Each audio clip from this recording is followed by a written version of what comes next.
give the glutes a rest, to be honest with you. I think a lot of guys, just don't, they're constantly putting it in the same place.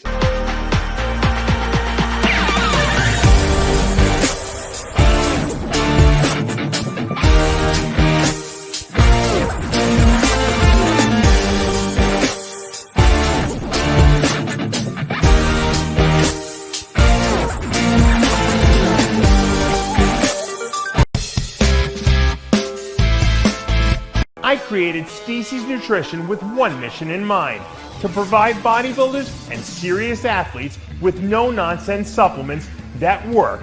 I put my name and reputation on every bottle of Species Nutrition products. If you want to be your absolute best, join the evolution.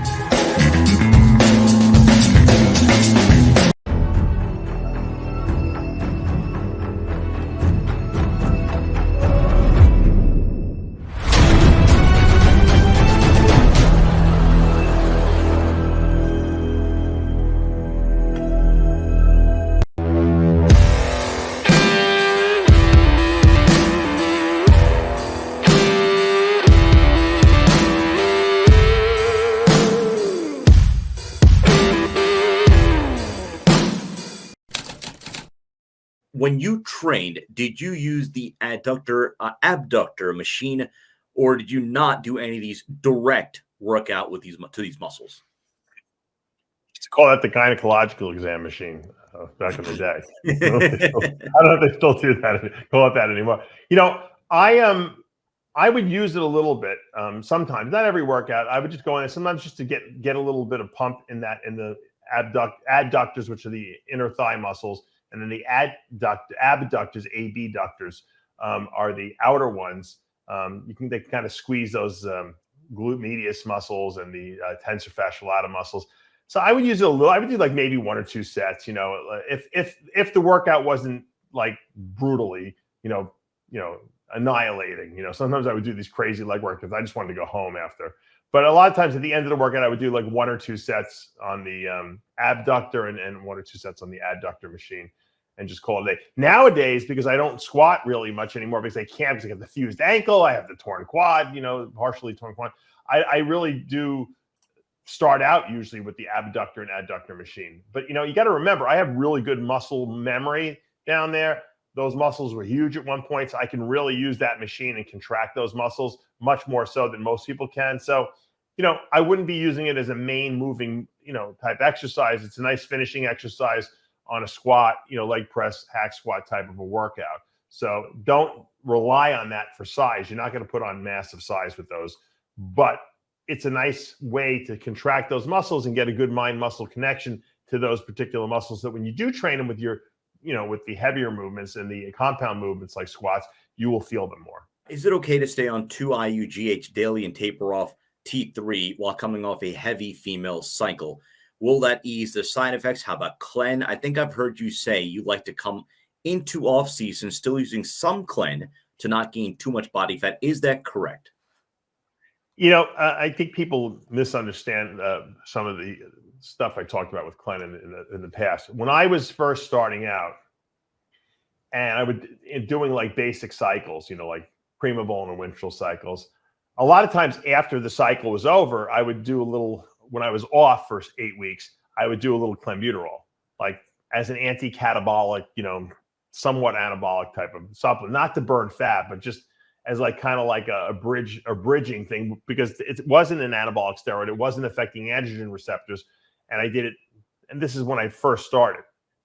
But now, once I started competing, rather, after the show's over, I used clenbuterol for the show. So you got to taper off that stuff. So you're not going to use that in between cycles anymore.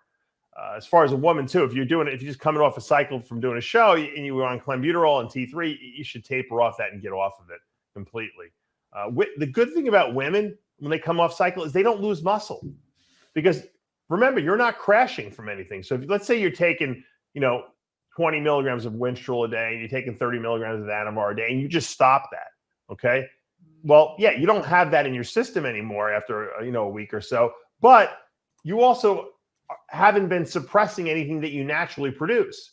So you're not going to crash and lose muscle. Plus, women don't lose muscle anyway. It's very hard for women to lose muscle. So that women coming off a cycle is not the same as men who go from this super high testosterone. Now they come off cycle, their body's not producing their own testosterone. They have nothing, basically. So it's a little harder. So that's why you got to do the HCG, the Clomid. You got to be a little more tricky about it. Can you stay on a little bit of growth hormone? Sure.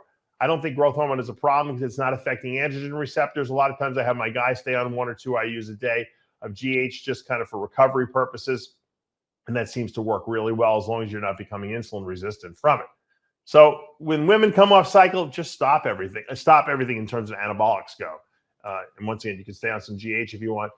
Clenbuterol and T3 should be tapered off. Usually I taper it off at 20 micrograms of Clen twice a day for a week, and then 20 micrograms a day, once a day, for a week, and then come off. So it's a 2-week taper off. Same thing with T3. I usually go right down to 25 micrograms per day for a week, and then I go to 12.5 micrograms per day for a week, and then off. And that's the 2-week taper on those 2 drugs. Your favorite myostatin inhibitor, what would you combine with it in a cycle from max muscle gains? Yeah. If there were only real myostatin inhibitors out there, they sell something called follistatin, and there's another one out there, I think, as well. And theoretically, in a test tube, they do inhibit myostatin, but the problem is that you need to inhibit myostatin all the time, 24 hours a day. Those myostatin inhibitors that you're going to inject or take by oral, by pill, they just don't do that. And there's nothing we know of right now that can inhibit myostatin to the point where it actually would enhance muscle growth. So don't waste your money on taking those out there. At some point, someone will create and maybe it's out there already, a gene vector using that CRISPR technology that will somehow, you'll inject into yourself if you're crazy enough, be carried by a virus.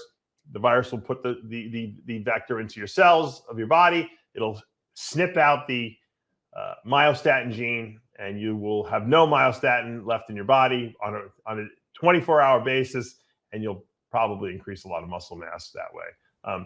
Who knows what else might happen? So, I certainly would not want to be the guinea pig on that experiment, but I have a feeling that will be the future of muscle growth, probably. I wanted to ask you about shooting your PEDs in your ventrogluteal muscle or dorsogluteal area.